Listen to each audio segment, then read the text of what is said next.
janeiro 21. Gênesis 42, verso 18 a 43, verso 34. No terceiro dia, José lhes disse: Sou um homem temente a Deus. Faça o que direi e viverão. Se são mesmo homens honestos, escolham um de seus irmãos para continuar preso. Os demais podem voltar para casa com cereais para seus parentes que estão passando fome. Tragam-me, porém, seu irmão mais novo. Com isso, provarão que estão dizendo a verdade e não morrerão. Eles concordaram e, conversando entre si, disseram: É evidente que estamos sendo castigados por aquilo que fizemos a José tanto tempo atrás. Vimos sua angústia quando ele implorou por sua vida, mas nós o ignoramos. Por isso estamos nessa situação difícil. Rubem disse: Não lhes falei que não pecassem contra o rapaz? Mas vocês não quiseram me ouvir. Agora temos de prestar contas pelo sangue dele. Não sabiam, porém, que José os entendia, pois falava com eles por meio de um intérprete. José se afastou dos irmãos e começou a chorar. Quando se recompôs, voltou a falar com eles. Escolheu Simeão e mandou amarrá-lo diante dos demais. Em seguida, José ordenou que os servos enchessem de cereais os sacos que os irmãos haviam trazido e, em segredo, devolvessem o pagamento, colocando dinheiro na boca de cada saco. Também mandou que lhes dessem mantimentos para a viagem, e assim fizeram. Os irmãos colocaram os sacos de cereal sobre seus jumentos e partiram de volta para casa. Contudo, um deles abriu a bagagem a fim de pegar cereal para o seu jumento. Encontrou o dinheiro na boca do saco. Vejam só, exclamou para os seus irmãos. Devolveram meu dinheiro. Está aqui no saco. O coração deles desfaleceu e, tremendo, disseram uns aos outros: O que Deus fez conosco? Quando os irmãos chegaram à casa de Jacó, seu pai, na terra de Canaã, relataram-lhe tudo o que havia acontecido com eles. Disseram: O homem que governa o país falou conosco asperamente e nos acusou de sermos espiões em sua terra. Mas nós lhe garantimos: somos homens honestos e não espiões. Somos 12 irmãos, filhos do mesmo pai. Um de nossos irmãos já não está conosco, e o mais novo está em casa com nosso pai, na terra de Canaã. Então o homem que governa o país disse: Saberei com certeza se vocês são homens honestos da seguinte forma: Deixem um de seus irmãos comigo e voltem para casa levando cereais para seus parentes que estão passando fome. Tragam-me, porém, seu irmão mais novo e saberei que são homens honestos e não espiões. Então eu lhes devolverei seu irmão e vocês poderão negociar livremente nessa terra. Ao esvaziarem os sacos, viram que dentro de cada um havia uma bolsa com o dinheiro do pagamento pelos cereais. Os irmãos e o pai ficaram apavorados quando viram as bolsas de dinheiro. Jacó disse: Vocês estão tirando meu filho de mim.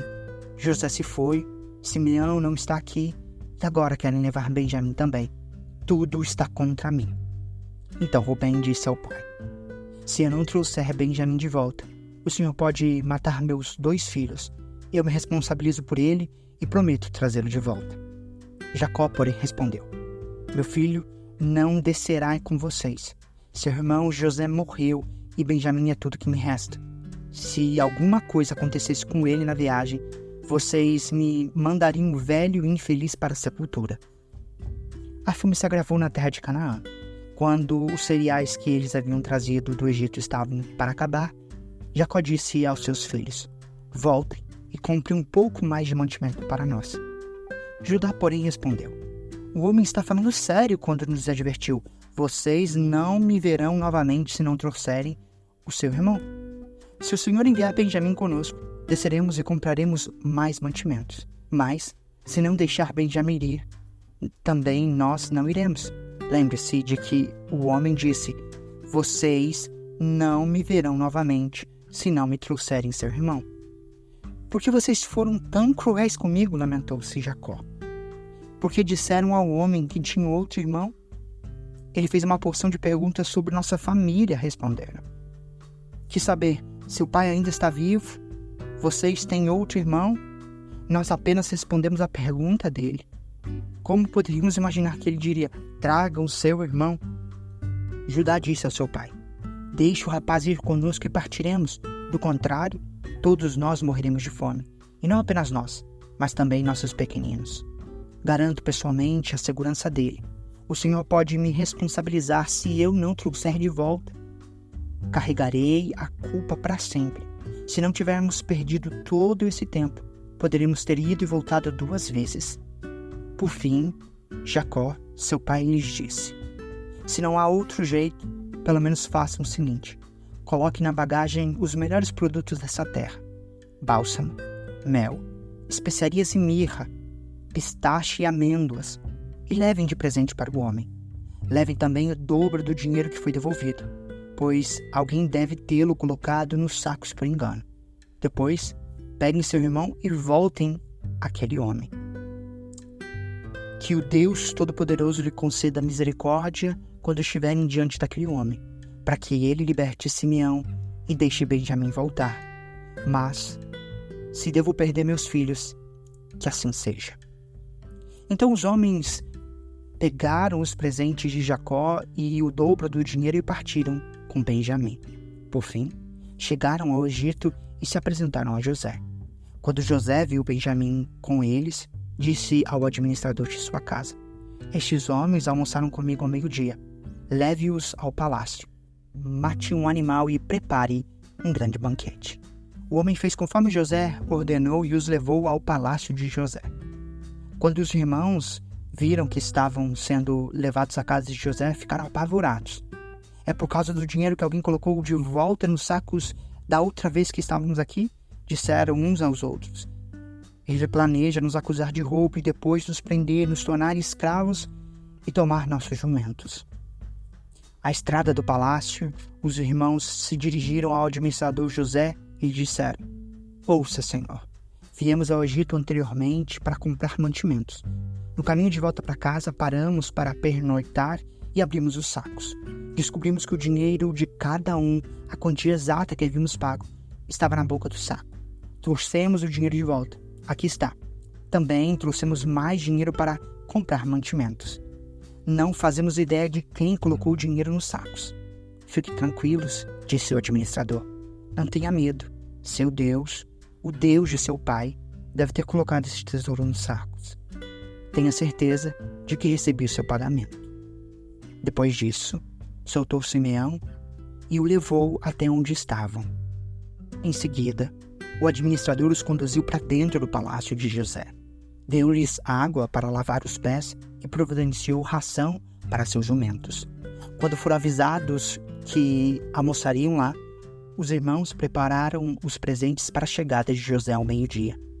Assim que José chegou em casa, entregaram-lhe os presentes que haviam trazido e curvaram-se até o chão diante dele. Depois de cumprimentá-los, José quis saber: como está seu pai? O senhor idoso do qual me falaram, ainda está vivo? Sim, responderam eles. Nosso pai, seu servo, ainda está vivo e vai bem. E curvaram-se mais uma vez. Então José olhou para seu irmão Benjamim, o filho de sua mãe, e perguntou: este é o irmão mais novo de que vocês me falaram? E disse Benjamim: Deus seja bondoso com você, meu filho. Muito emocionado por causa do irmão, José saiu depressa da sala. Foi para o quarto, onde chorou. Depois de lavar o rosto, voltou mais controlado e ordenou: tragam a comida. José foi servido em sua própria mesa, e seus irmãos em uma mesa separada. Os egípcios que comiam com José, por sua vez, foram servidos em outra mesa, pois os egípcios desprezavam os hebreus e se recusavam a comer com eles.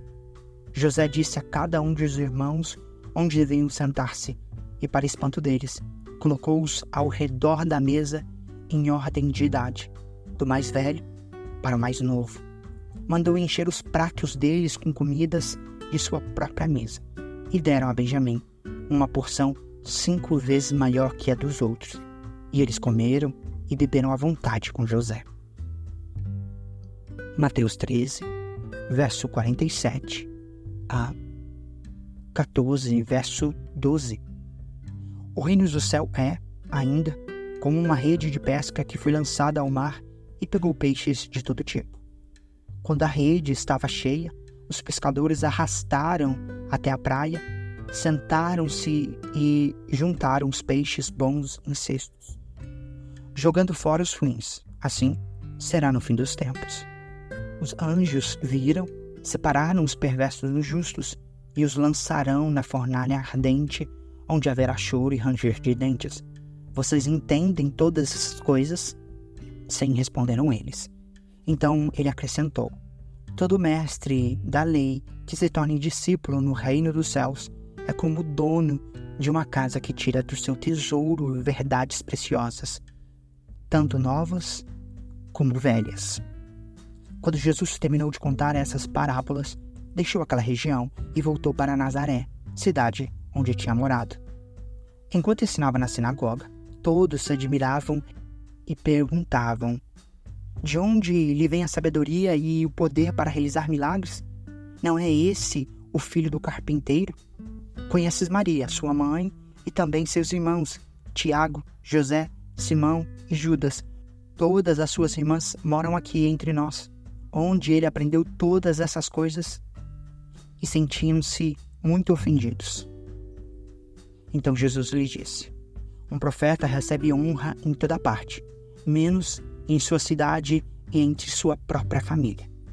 E por causa da incredulidade deles, realizou ali apenas uns poucos milagres.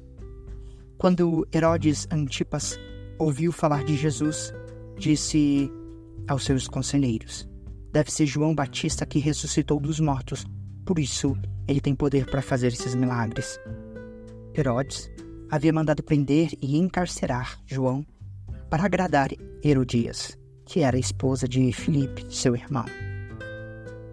João tinha dito repetidamente a Herodes: é contra a lei que o Senhor viva com ela. Herodes queria matá-lo, mas tinha medo de provocar uma revolta, pois o povo acreditava que João era profeta. Contudo, numa festa de aniversário de Herodes, a filha de Herodias dançou diante dos convidados e agradou muito o rei.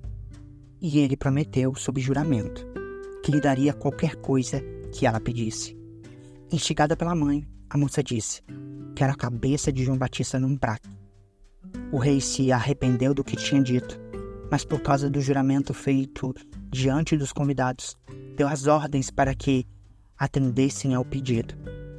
João foi decapitado na prisão e sua cabeça foi trazida num prato e entregue à moça, que a levou à sua mãe. Os discípulos de João vieram, levaram seu corpo e o sepultaram. Em seguida, foram a Jesus e lhe contaram o que havia acontecido. Salmos 18, versos 16 a 36. Dos céus estendeu a mão e me resgatou. Tirou-me das águas profundas. Livrou-me de inimigos poderosos, dos que me odiavam e eram fortes demais para mim. Quando eu estava angustiado, eles me atacaram, mas o Senhor me sustentou. Ele me levou a um lugar seguro e me livrou porque se agrada de mim. O Senhor me recompensou por minha justiça. Por causa da minha inocência, me restaurou. Pois guardei os caminhos do Senhor, não me afastei de meu Deus para seguir o mal. Cumpri todos os seus estatutos e nunca abandonei seus decretos. Sou inculpável diante de Deus, do pecado me guardei. O Senhor me recompensou por minha justiça. Ele viu minha inocência. Aos fiéis te mostras fiel e aos íntegros mostras integridade. Aos puros te mostras puro, mas aos perversos te mostra astuto. Livras os humildes, mas humilhas os orgulhosos. Mantens acesa minha lâmpada. O Senhor, meu Deus, ilumina minha escuridão. Com tua força posso atacar qualquer exército. Com meu Deus posso saltar qualquer muralha. O caminho de Deus é perfeito. As promessas do Senhor sempre se cumprem. Ele é escudo para todos que nele se refugiam. Pois quem é Deus, senão o Senhor? Quem é rocha firme, senão o nosso Deus? Deus me reveste de força e remove os obstáculos de meu caminho. torna meus pés ágeis como os da corça e me sustenta quando ando pelos montes. Treina minhas mãos para a batalha e fortalece meus braços para vergar o arco de bronze. Tu me destes teu escudo de vitória. Tua mão direita me sustenta, teu socorro me engrandece. Abriste um caminho largo para meus pés, de modo que não vacilem.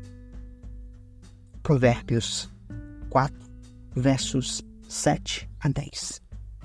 Adquirir sabedoria é a coisa mais sábia que você pode fazer. Em tudo mais, aprenda a ter discernimento. Se você der valor à sabedoria, ela o engrandecerá. Abrace-a e ela o honrará. Ela lhe colocará uma bela grinalda na cabeça e o presenteará com uma linda coroa. Meu filho, ouça minhas palavras e ponha-as em prática, e terá uma vida longa e boa.